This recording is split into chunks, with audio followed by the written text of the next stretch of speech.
Bonjour à tous et bienvenue dans Café sur Seine. Aujourd'hui, j'ai rendez-vous avec Samy Améziane, alias le comte de Boudherbala. Que diriez-vous d'aller boire un petit café avec lui sur Seine? Vous venez avec moi?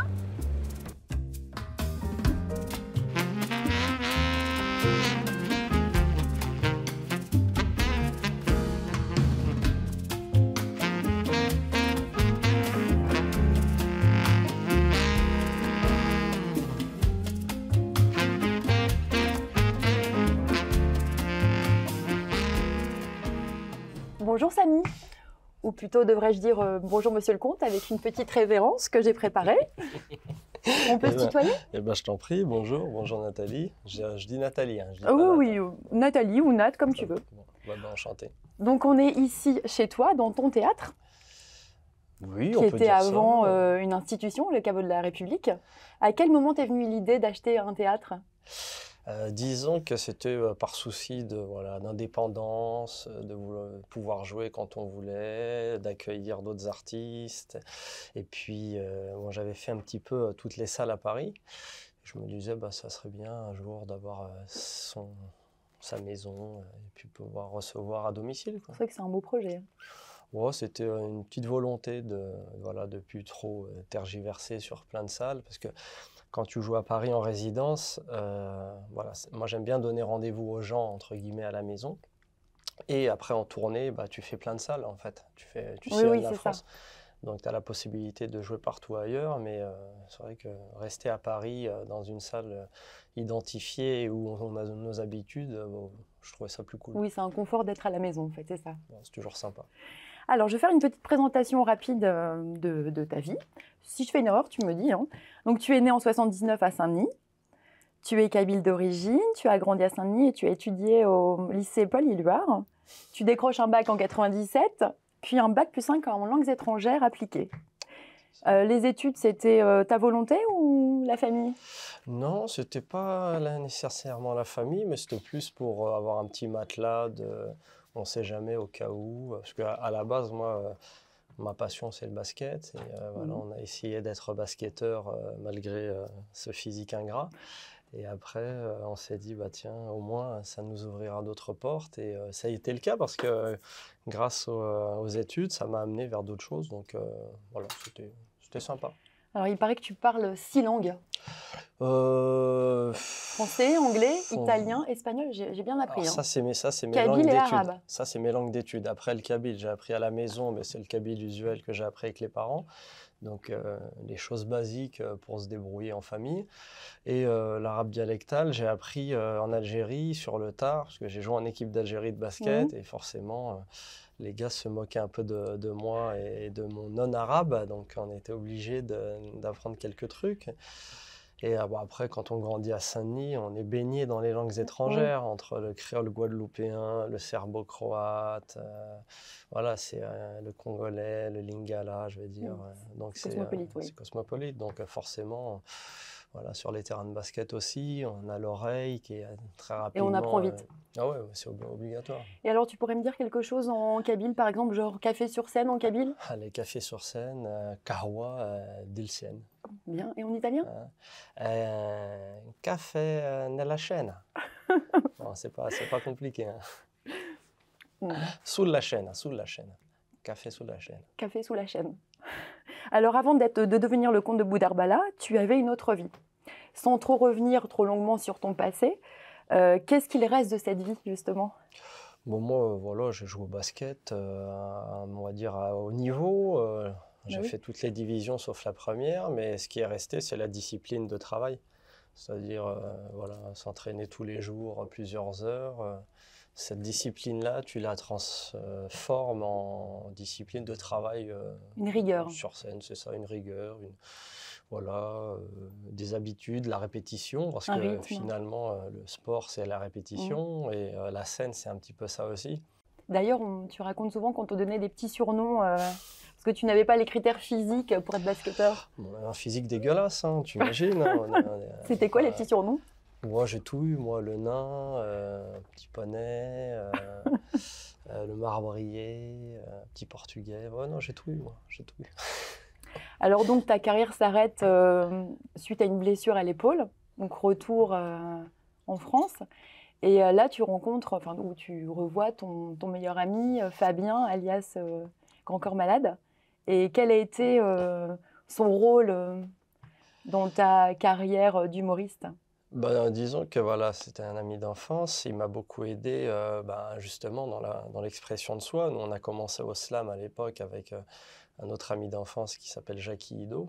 Et Oui. en gros, on a découvert le slam et cette forme d'expression scénique qui consiste à aller sur scène et à faire des textes, donc à déclamer des textes. Et ça nous a aidé justement à désacraliser cet espace qui pour nous était inaccessible. Parce qu'au départ, quand on grandit à Saint-Denis, et pour nous le théâtre, c'est pour les autres. C'est un peu élitiste. C'est la scène nationale du théâtre Gérard Philippe où vraiment il faut être un petit peu dans le sérail pour pouvoir y accéder. Oui. Et on ne pensait pas que c'était possible pour nous, clairement. Oui, donc le théâtre pour toi, c'était pas une vocation. Non, non, c'était pas une vocation, comme ça ne l'est pas aussi en France pour beaucoup d'autres personnes, parce qu'on leur fait croire que ça n'est pas pour eux, alors que le théâtre, il est pour tout le monde. Le théâtre, il doit être populaire, il doit s'adresser à tout le monde, et pour ça, il n'y a rien de mieux que le rire. Parce que quand on fait rire les gens, c'est du direct. C'est de l'instantanéité. Si c'est pas drôle, tu vas pas rire, Nathalie. Tu vois. C'est vrai. Donc, il a fallu lutter contre la timidité? Ouais, il y a ça aussi, parce qu'on ne t'apprend pas à aller sur scène, on ne t'apprend pas à t'exprimer oui, bien sûr. naturellement. On est dans un pays aussi qui perd, on va dire, une forme d'enseignement qui est le professeur tout-puissant et les élèves qui sont là pour écouter et se taire. Ce n'est pas nécessairement des élèves qui vont prendre la parole d'eux-mêmes, avoir cette faculté à prendre la parole, à dire « je ». Et ce truc-là, moi, je l'ai découvert via le slam et via les anglo-saxons aussi. J'ai découvert une culture qui était complètement différente. Et c'est aussi leur culture aussi protestante qui fait que plus naturellement, ils arrivent, ils parlent d'eux, ils n'ont pas honte. Et moi, j'ai pas du tout grandi là-dedans. J'ai grandi en grandi en regardant mes chaussures, limite un mec en position fétale, tu vois. Oui. Et il fallait lutter contre ça aussi au fur et à mesure. Donc c'est venu sur un cheminement, la volonté d'aller sur scène et vaincre cette timidité-là. J'imagine. On en parle ce soir de Nicolas Maronchot. Messieurs, dames, ce soir on se dit les choses par applaudissement. Qui était dégoûté de Nicolas Hulot dans cette affaire, franchement? D'accord, ben oui. Monsieur, dame, moi j'étais dégoûté. Nicolas Hulot, c'était mon idole. Numéro 1 au classement des personnalités préférées des Français. Moi, ça a tout remis en cause sur ce classement. Après, je me suis posé plein de questions. Ça se trouve, l'abbé Pierre, il traînait dans les clubs échangistes, tu sais pas. Ça se trouve, Montmarcy, il est blanc, tu sais pas. Ça se trouve, Brigitte Macron, c'est un homme, tu sais pas. Bon, ça, c'est un mauvais exemple. C'est un truc de fou. En plus, il était bien parti en politique chez les Verts. Olivier, chez les Pères Verts. Ne calcule pas, c'est pour Olivier. Tiens, j'en ai une pour toi, mon pote. T'as vu Zemmour, il a lancé son parti, la Reconquête. Nicolas Hulot, il devait lancer le sien, la Requéquette. Alors, ton nom de scène, justement, Bouderbala, en arabe, veut dire qui porte des guenilles. C'est ça, c'est ça. Et quelle est l'histoire de ce nom de scène et cette affiche qui a fait ta signature?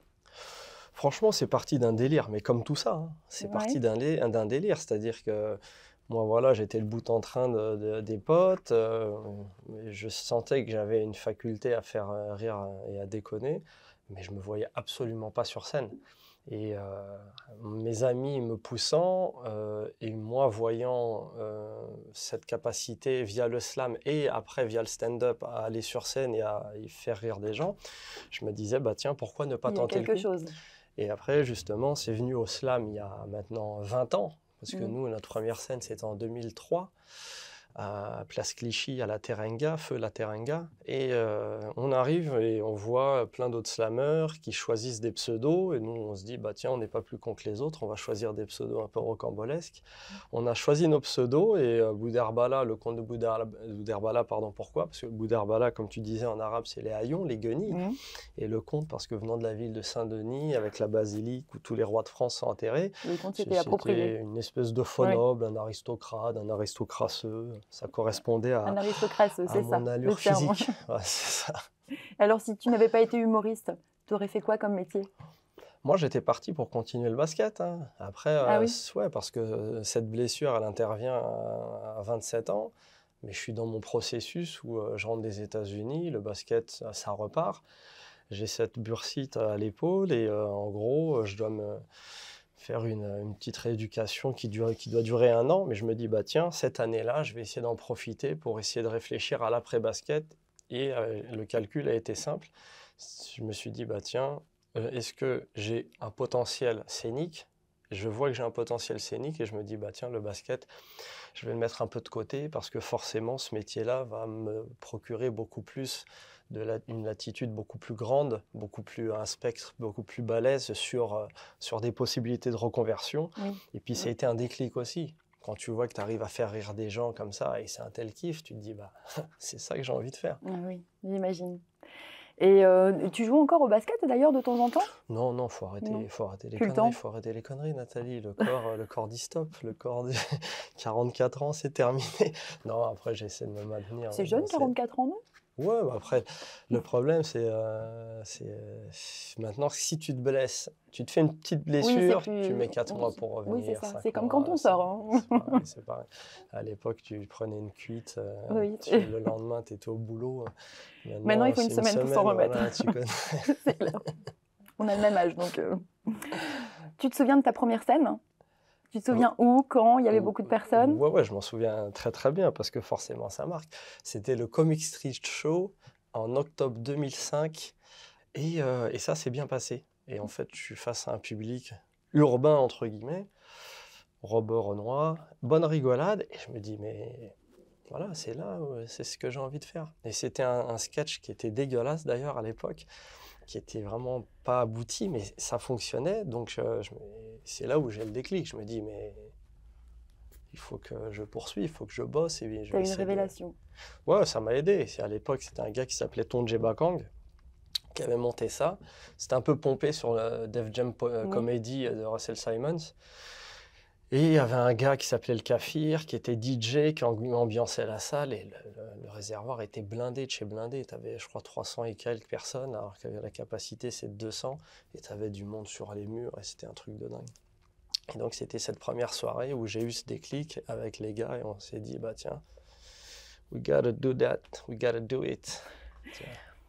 Alors, je voulais reparler un peu des rappeurs. Je voulais savoir si tu avais encore des amis rappeurs et est-ce qu'ils t'en ont voulu après de les avoir fait passer pour des illettrés. Non, je ne les ai pas fait passer pour des illettrés. Pas tous, pas tous. Chansons.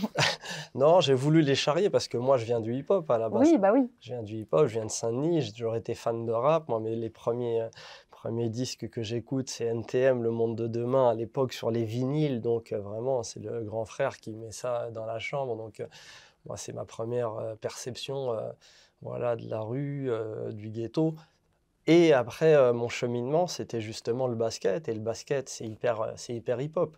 Donc, on avait l'influence des États-Unis, Run DMC à l'époque, et tous ces gars-là qui accompagnaient le basket, le streetball. Donc, moi, j'ai grandi avec le rap. Et venant de Saint-Denis, forcément, ville qui était 300% rap. Oui. Mais justement, je n'étais pas dans ce créneau-là. Parce que, paradoxalement, avec mes potes, on n'a jamais... On kiffait le rap, mais on n'était pas dans les délires de MJC de la ville. On était vraiment une branche, entre guillemets, en parallèle. Et c'est pour ça qu'on est allé au slam, en fait, parce que le slam, c'est des textes a cappella. Et parfois, dans les scènes slam, tu avais des rappeurs qui venaient et on voyait ce qu'ils valaient parce qu'ils rappaient a cappella. Et on voyait si le texte était bon. Et c'est là où on voyait si les rappeurs étaient bons ou étaient pas bons.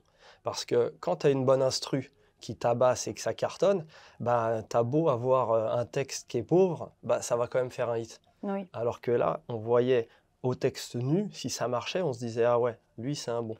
Et peu étaient très bons. Et après me venait cette idée, parce que fan de rap, bah, de charrier les gars qui racontaient des conneries ou qui faisaient des fautes de français. Parce que forcément, les rappeurs, c'est les superstars.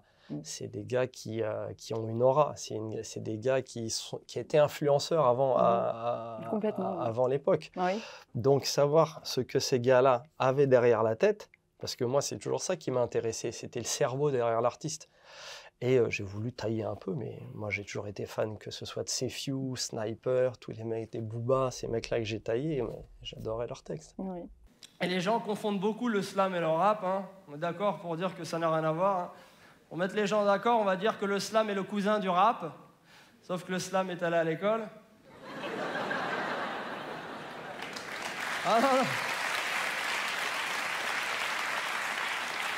Non, c'est pas sympa pour nos amis rappeurs. Il y a des rappeurs ce soir?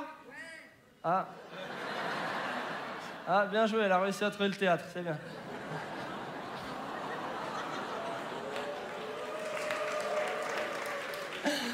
Bon, moi je vous dis, moi le rap je connais, je viens de Saint-Denis, franchement. Saint-Denis, vous connaissez tous, hein, ville de 100 000 habitants, dont 90 000 rappeurs.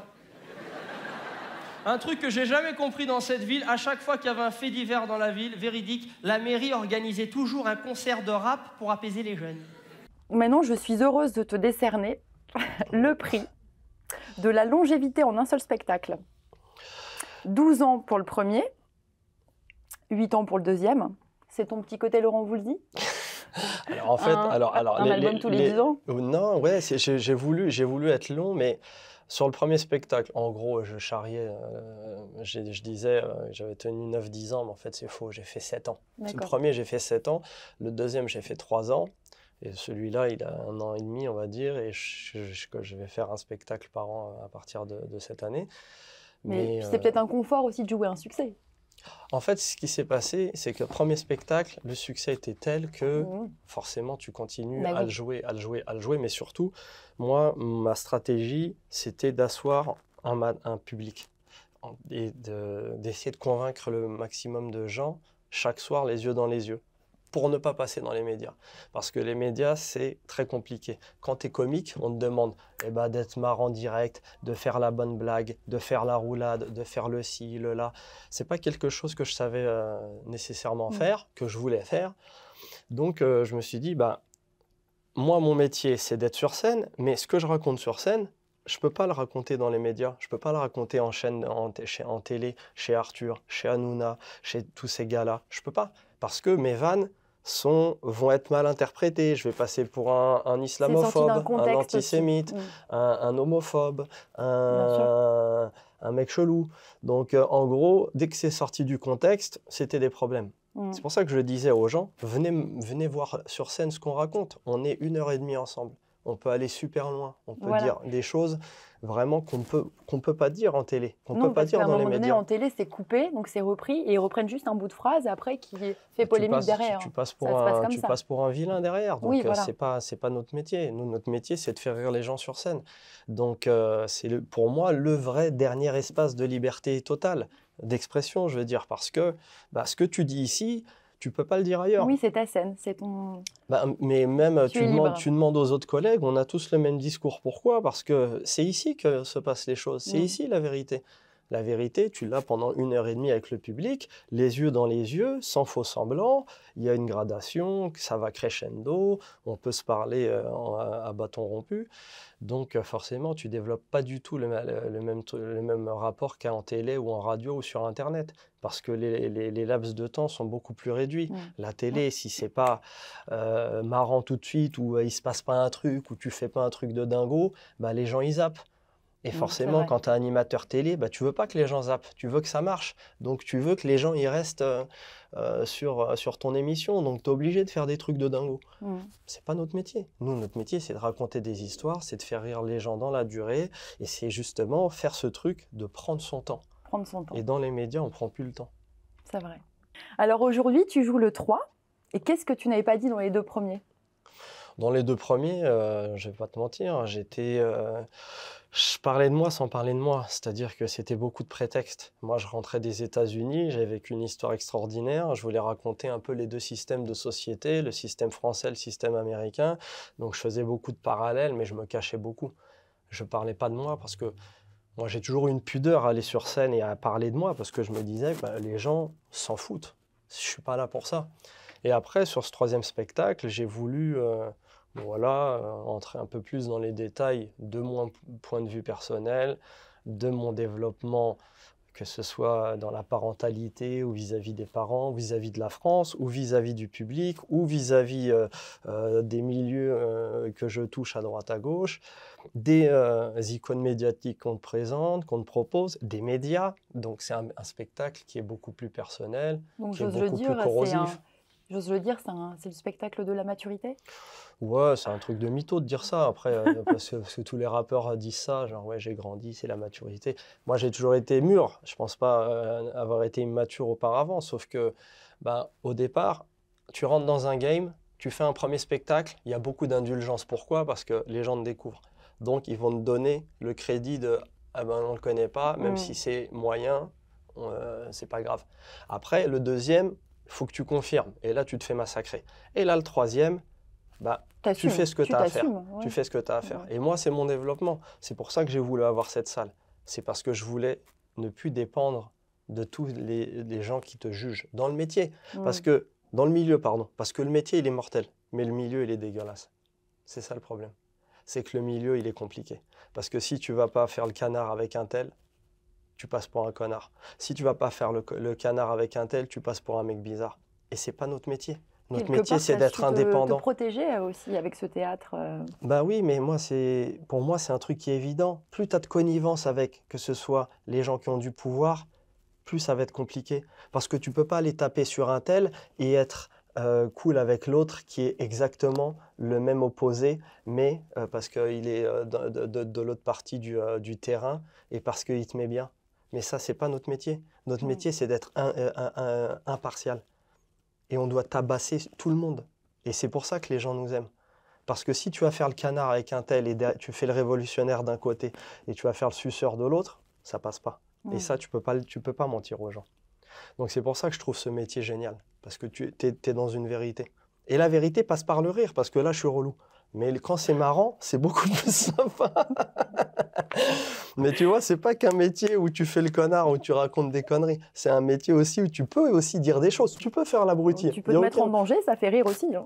Tu vois? Mais c'est ça qui est génial. C'est que pendant 1h30, tu peux rigoler, mais à un moment, tu vas dire des vrais trucs aux gens. Et c'est ce qui est génial.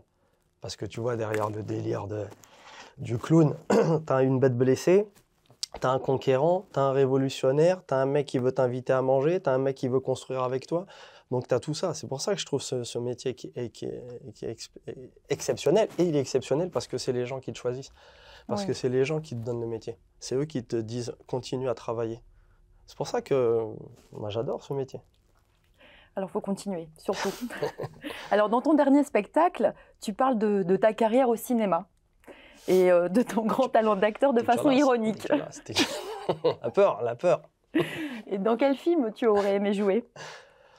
Moi, c'est ce que je raconte dans le 3e spectacle, c'est que moi, au niveau cinéma, j'ai eu beaucoup de poisse, mais parce que c'est comme ça, c'est le métier, le milieu aussi est comme ça, mais c'est la carrière qui veut ça.